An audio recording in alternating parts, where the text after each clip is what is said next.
¿Qué tal? Muy buenas noches y bienvenidas y bienvenidos a una nueva temporada de Conticinium. Y ya van 11. 11 años en esta casa. 11 años de radio pública universitaria. 11 años en Radio Sal. Gracias a todas y a todos ustedes por estar al otro lado de la emisora y hacer posible este programa, que desde sus inicios nació con la idea de detener un tiempo, un instante, para pensar, para escuchar y para conversar. Esta noche comenzamos con un tema que nos atraviesa a todas y a todos, nada más y nada menos que la salud mental. Hace apenas unas semanas España se estremecía con la noticia del suicidio de Sandra, una adolescente de 14 años. La semana pasada, sin ir más lejos, otro niño en Lleida, Dani Quintana, le ocurría o pasaba por la misma situación. Y es que detrás de esas historias, como de tantas otras, hay silencios, presiones, hay miedos. Y hay, en definitiva, una sociedad que aún no sabe muy bien cómo hablar de lo que siente. Según la OMS, 1 de cada 4 personas jóvenes sufrirá algún problema de salud mental antes de cumplir los 25 años. En España, la situación preocupa cada vez más. 4 de cada 10 adolescentes dicen haber tenido o creer haber tenido algún problema de salud mental en el último año.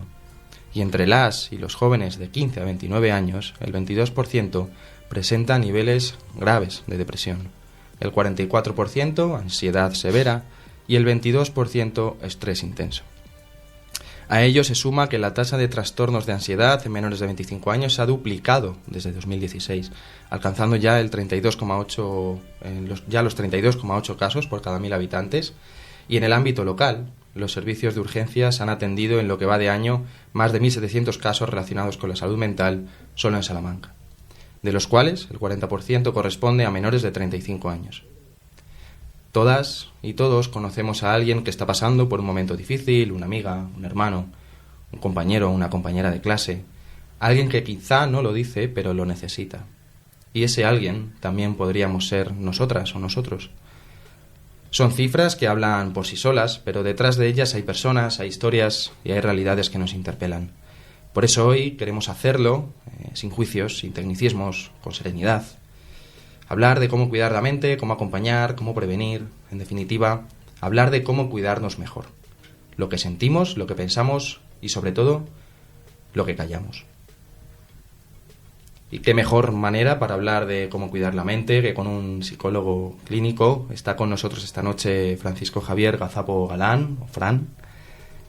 Fran es miembro del equipo de salud mental de la Sanidad de Castilla y León, aquí en Salamanca, y ha coordinado el programa de adicciones también de Caritas Salamanca durante muchísimos años.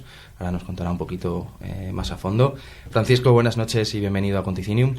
Buenas noches. ¿Qué tal, Francisco? Y gracias por la invitación. Nada, gracias a ti por estar con nosotros. Damos también la bienvenida a Julio Farraces, nuestro compañero y copresentador del programa. Muchísimas gracias. Y bueno, buenas tardes, buenos días y buenas noches.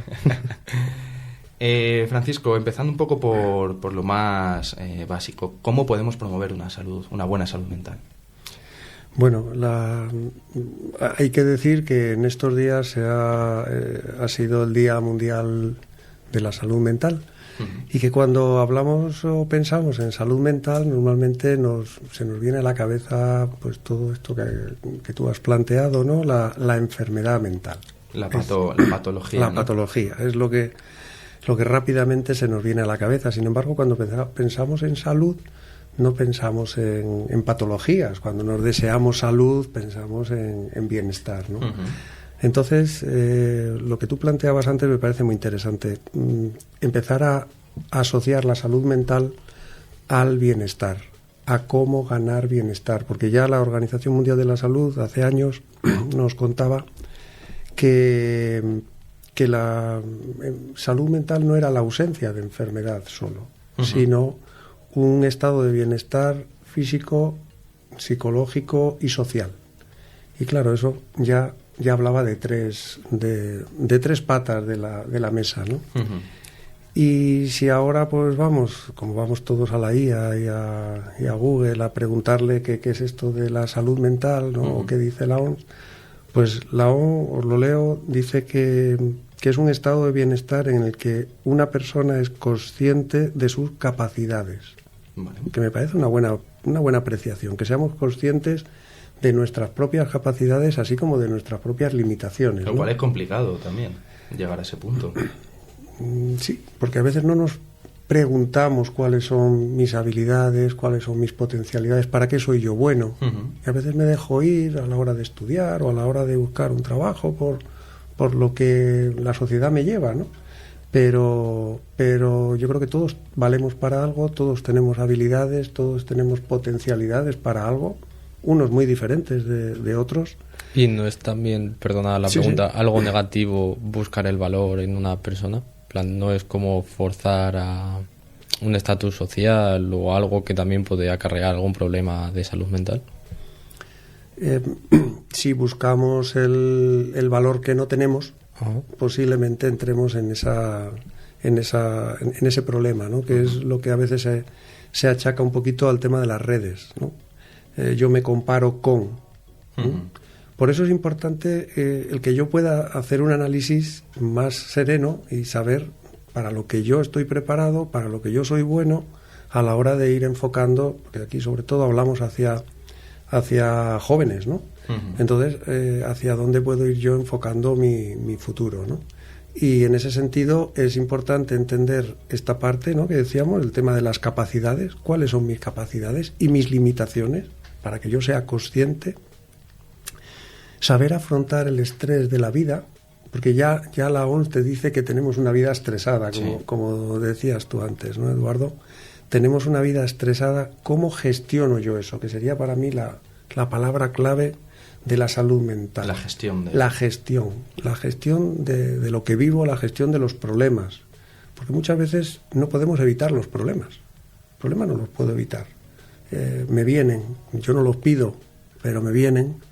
Pero el tema es cómo gestiono yo esa parte de mi vida, porque en la vida hay problemas y no puedo solo gestionar lo bueno, lo bonito o la fiesta, sino también tengo que gestionar cuando me enfrento a los problemas, ¿no? Y también la necesidad de ser productivo en mi trabajo, en mis estudios, y poder colaborar de alguna manera en la sociedad, ¿no? Porque ese es un punto fundamental también. Entonces, a mí me ha gustado mucho esta definición porque al final engloba lo que es el bienestar, tocando muchas partes que a veces se nos olvida, y vamos más a yo estoy bien porque no estoy mal. Claro, ¿no? Sí. Has comentado, Fran, varios aspectos sobre el tema social, ¿no? Has comentado que una de esas patas es el bienestar social. Acabas de mencionar que es importante para las personas sentir que colaboran en la sociedad. Entonces, a colación, me gustaría preguntarte que si hay algún aspecto social que provoque especialmente problemas de salud mental en la población en general. Me puedo referir, por ponerte un ejemplo, al acceso a la vivienda, quizá ahora en los jóvenes. Bueno, eso es una dificultad ahora mismo de las más grandes que tenemos, ¿no? La dificultad que tienen los jóvenes a la hora de emanciparse. Oí al otro día que creo que en Europa, no sé si estaba entre los 24 o 26 años, y en España creo que anda por los 30.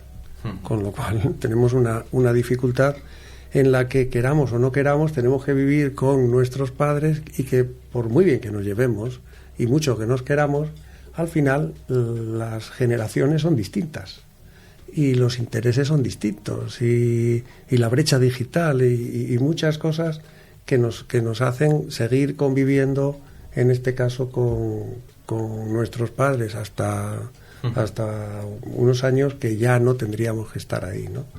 Entonces, bueno, ese es un punto importante, pero hay más, ¿no? Sí, a veces el aislamiento social, que curiosamente también muchas veces promueven las redes, ¿no? Que así como sirven para muchas cosas positivas, también sirven para que al final yo me haga mi mundo en mi habitación, y a través de las redes yo me quede un poco aislado de la sociedad real, ¿no? Entonces, esa es otra de las dificultades importantes, ¿no? O sea, ¿podría existir, por ejemplo, el concepto de sociedad digital?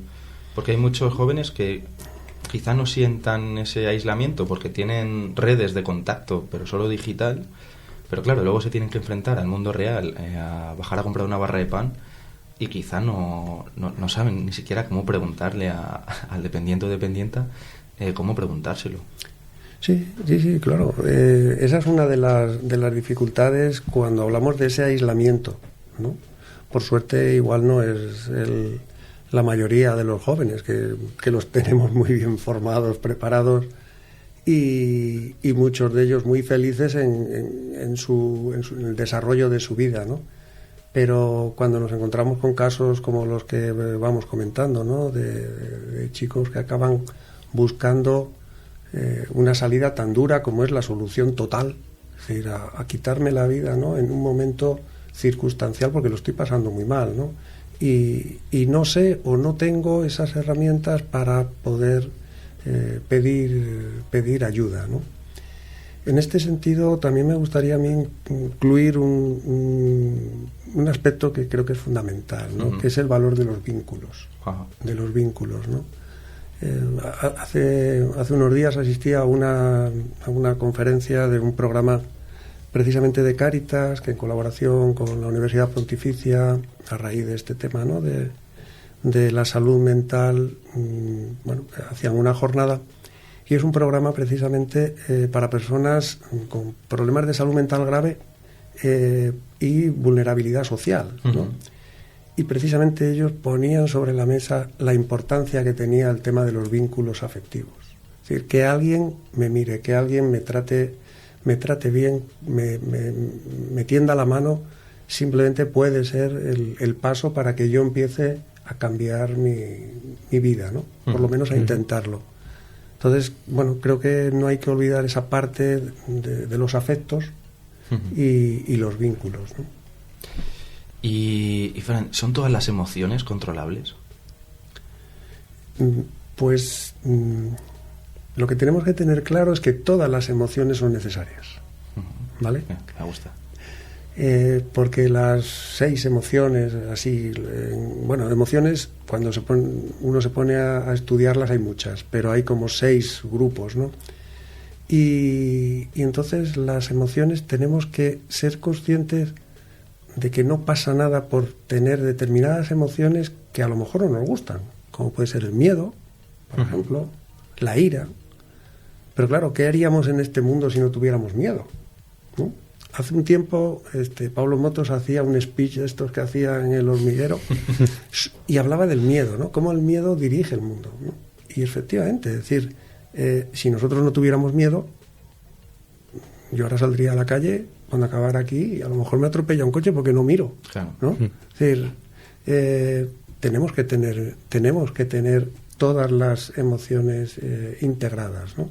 Y ser conscientes que no nos pasa nada por ser conscientes de esas emociones, pero que tenemos que aprender a gestionarlas, como decíamos antes, el tema de conocer mis capacidades, mis habilidades y saber en cuáles tengo que aprender a controlar más. Si soy una persona que soy esto de mecha corta, ¿no? Que en el momento que me disparo, sí, que te enciendes rápido, que me enciendo rápido, pues tendré que aprender a controlar esa parte. Si soy una persona muy miedoso, tengo que ser consciente que soy una persona vulnerable a futuro. En el momento en que me pase algo, me voy a venir abajo. Entonces, es decir, tenemos que aprender a conocernos para poder, que no te controlen las emociones. Claro, que no te controlen, sino que seas tú el que vayas aprendiendo a controlarlo. Y digamos que a eso se puede aprender también. En proceso puedes enseñar al cerebro, ¿no? Claro. A controlar las emociones. ¿Y cómo podemos distinguir, por ejemplo, entre pensamientos racionales e irracionales, pensamientos intrusivos, todo eso que también está, entre comillas, muy de moda también, que se habla?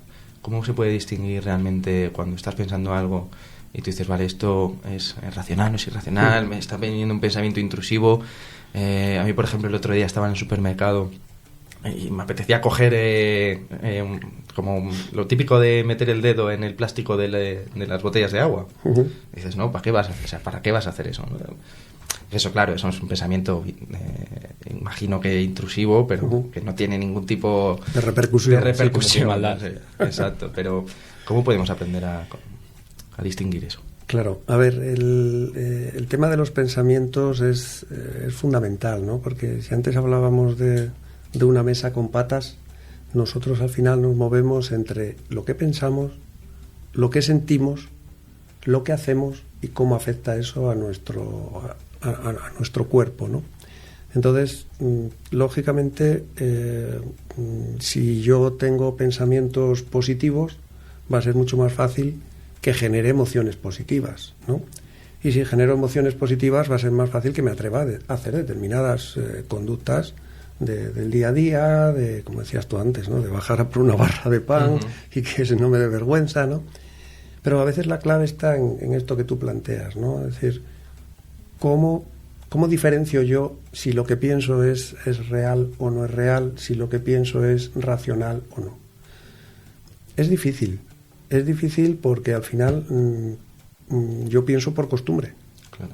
Entonces, si no tengo a alguien que me ayude, nos vamos a encontrar con que yo voy a pensar que lo mío, yo me baso en la racionalidad. Pero a veces hay que ir un poco a la evidencia, ¿no? Es decir, los pensamientos, quizás es más fácil detectar los pensamientos irracionales. Por contra, estarían los racionales, ¿no? Uh-huh. Cuando yo soy una persona muy catastrofista, cuando yo soy una persona que sobregeneralizo mucho, como hoy me he levantado mal, ya voy a estar todo el día mal.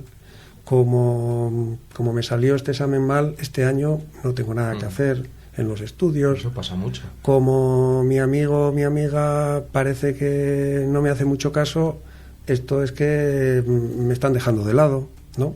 Entonces, pues pensamientos de este tipo que tú empiezas a darte cuenta que son intrusivos porque no que me vengan una vez, es que me empiezan a venir, son los que hay que aprender a detectar, ¿no?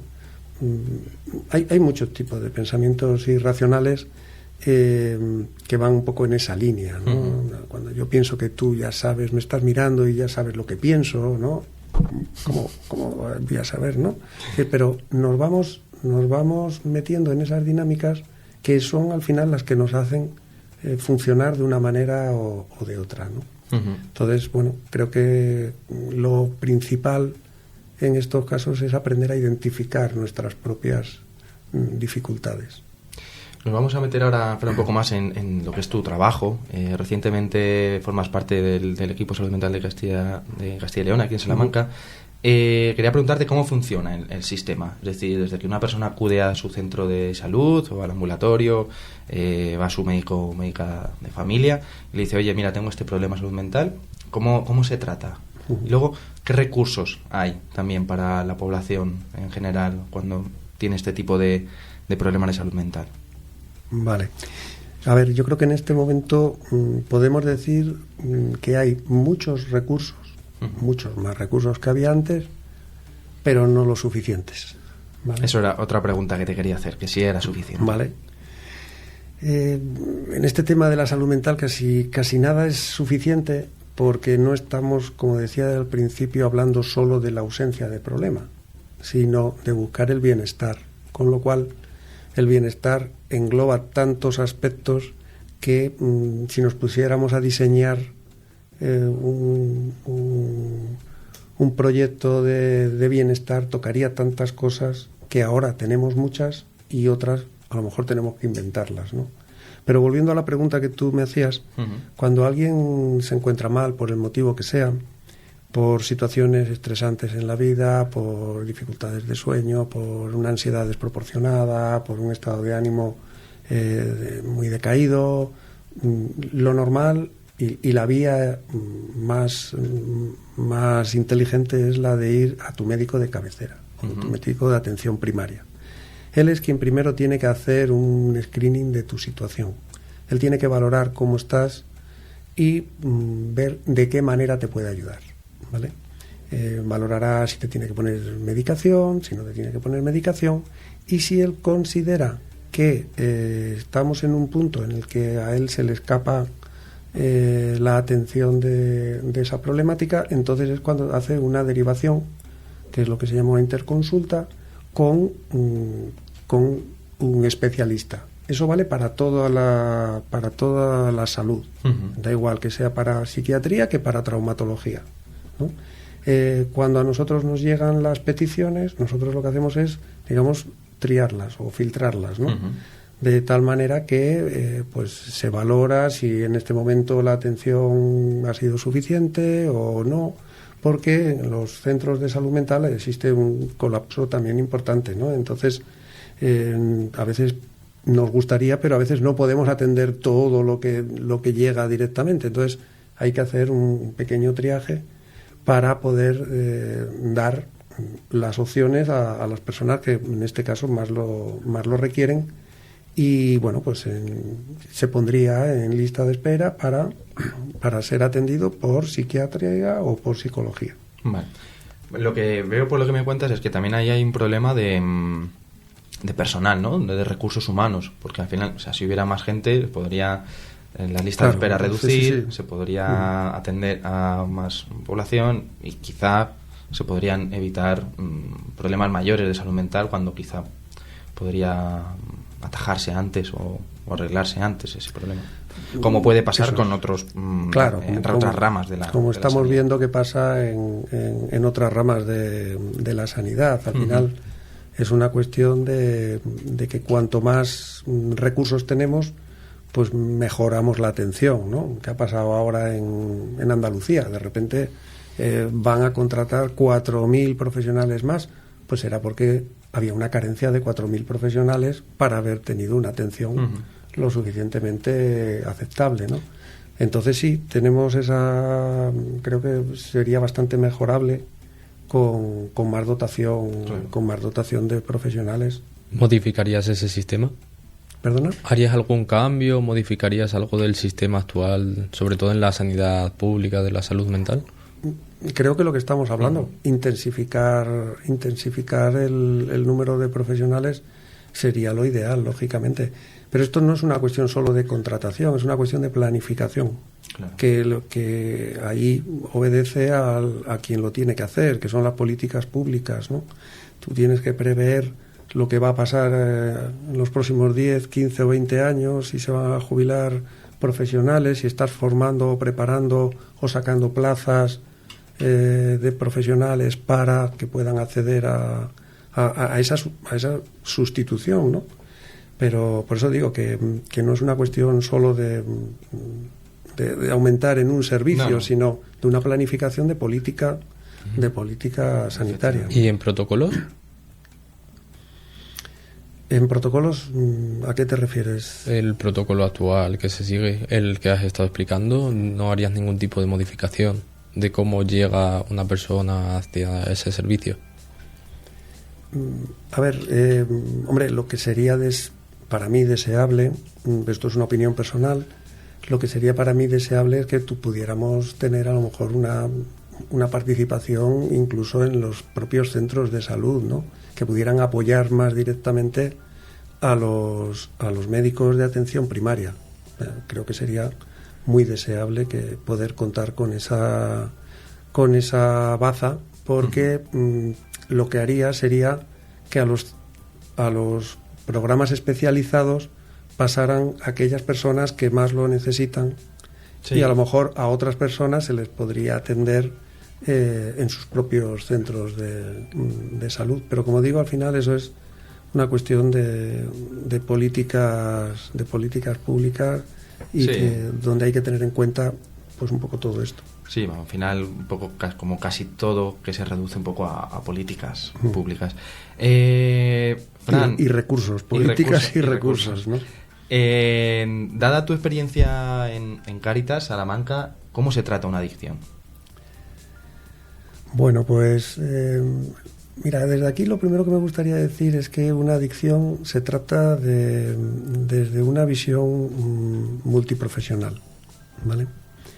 ¿Y por qué digo esto? Porque a veces cuando empezamos a tener problemas con algo, lo que intentamos es que, por un lado, minimizar el problema, ¿no? Y por otro lado, a ver si, pues a lo mejor, si voy a un psicólogo, soluciono mi problema de adicciones, ¿no? Si voy a un psiquiatra, soluciono mi problema de adicciones. Yo la experiencia de casi 30 años en adicciones es que la atención tiene que ser multiprofesional y en ella tenemos que intervenir varias personas. No solo vale tener un buen tratamiento farmacológico, necesitas tener un buen tratamiento psicológico, necesitas tener un buen apoyo social, hay que valorar tu estado de vulnerabilidad social, la intervención de tu familia.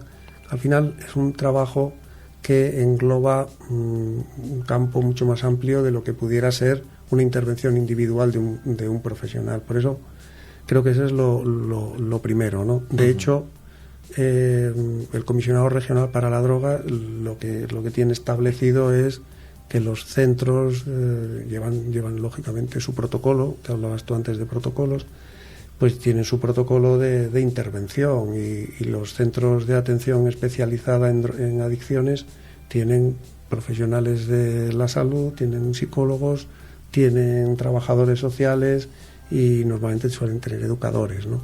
Entonces, bueno, creo que aparte de la labor de enfermería, que es ingente y que sin ella pues no se podría atender normalmente a estos problemas, ¿no? Y no sé si es público o no, si se puede contar, pero ¿cómo es el protocolo específico de Cáritas?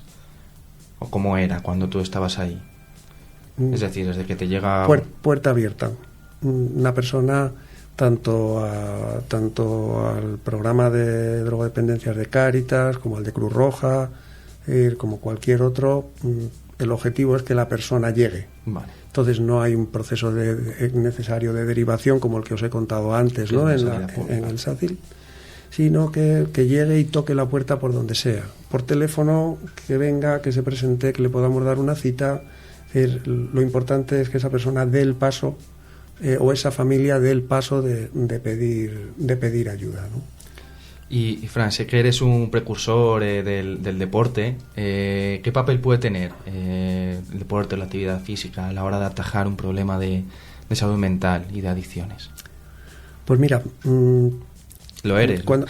No lo creo, pero bueno, me gusta hacer deporte y me gusta orientar a la gente a hacer deporte, ¿vale? ¿Y por qué?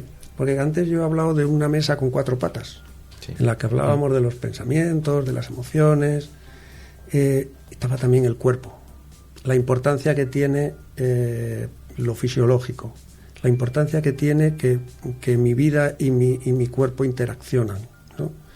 De tal manera que yo una de las cosas que a veces en consulta más recomiendo es rutina de caminar, de deporte, de lo que te guste. No puedes hacer lo que no te guste, pero sí puedes hacer lo que te guste, porque lo que está demostrado es que cuando uno hace deporte genera endorfinas, que es lo que nos genera bienestar. Vas a hacer deporte, te pegas una ducha, has ocupado un tiempo de tu día, lo has organizado, posiblemente lo has compartido. A lo mejor no has salido a correr solo, has ido con alguien social también, que es la parte social. Es decir, creo que el ejercicio físico, porque quizá el deporte puede sonar más a esa parte ya más competitiva, sí, ¿no? Pero cualquier ejercicio físico, aunque sea caminar, yo creo que quizá es el más sano que hay. Es importante incorporarlo, y sobre todo es importante incorporarlo como rutina. La rutina tiene mala prensa, ¿vale? Parece que todo lo rutinario tiene como es que esto es muy rutinario. Daros cuenta que al final todos tenemos que tener un por qué nos levantamos por la mañana, saber qué es lo que tenemos que hacer. Cuando estás estudiando tienes tus clases, tus horarios. Cuando estás trabajando tienes tus horarios en el trabajo. Y el tener una rutina de salida de ese mundo a algo que tú eliges, porque a mí me gusta la natación, o porque a mí me gusta correr, o porque a mí me gusta la bici, poderle dar un tiempo y una forma a esa actividad me parece fundamental. Y como digo, es una de las 4 patas tan importante, en muchos casos tan importante como las otras 3. Me parece muy interesante, perdona, Eduardo. No. Me parece muy interesante esta parte, más que nada. De hecho, antes te lo iba a preguntar, pero bueno, al final se me ha quedado un poco en el tintero, porque el otro día leí un artículo de deportes de contacto con después el saber llevar un poco el tema emocional y de los sentimientos. Más que nada porque proponían que los deportes de contacto ayudaban sobre todo con la gestión, con la ansiedad, con el miedo y con la ira. No sé, en este caso, este tipo de deportes, o bueno, en general los deportes también pueden ayudar lo que es la gestión emocional, ¿verdad? Totalmente de acuerdo. Y además, quizá hay deportes de contacto que no pueden, o que yo desconozco, que se hagan en la más tierna infancia, ¿no? Pero yo tengo la experiencia, por ejemplo, con el judo. El judo es un deporte que en estos últimos años se ha sobredimensionado casi, precisamente por eso, ¿no? Porque se ha visto que el judo, como otros, ¿no?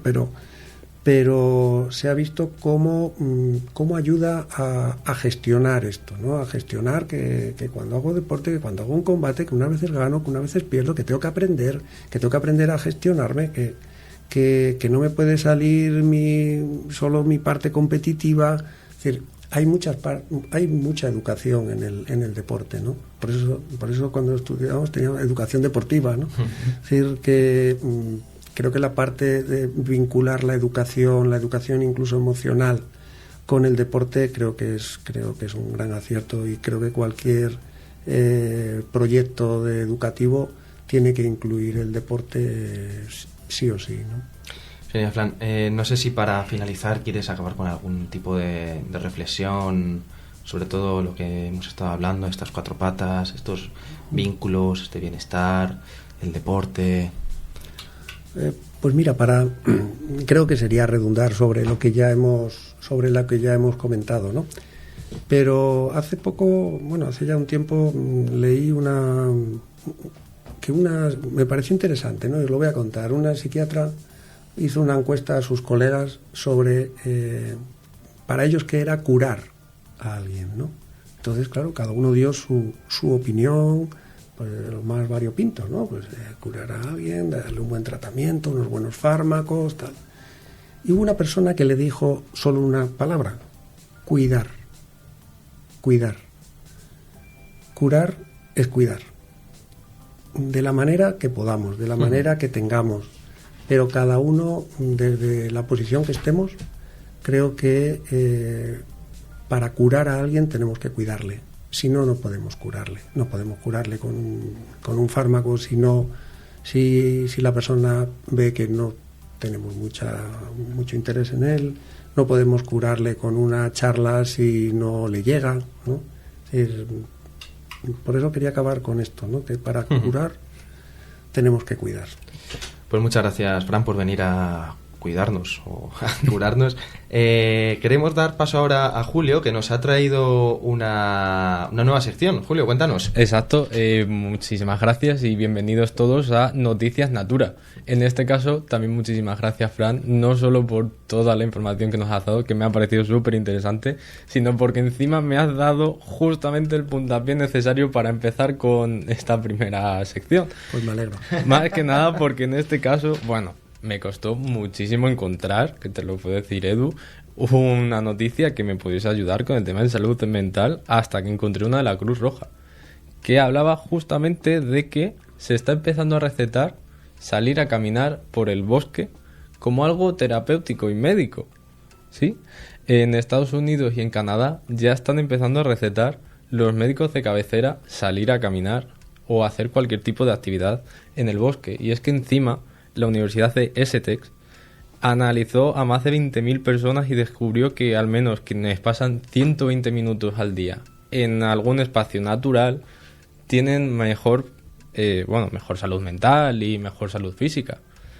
Y a ver, es que es normal, al final pues ayuda con tema de sobre todo obesidad. Uh-huh. Es un deporte más y además te aleja de esta sociedad que estábamos hablando de que crea ansiedad. Es como un espacio aparte.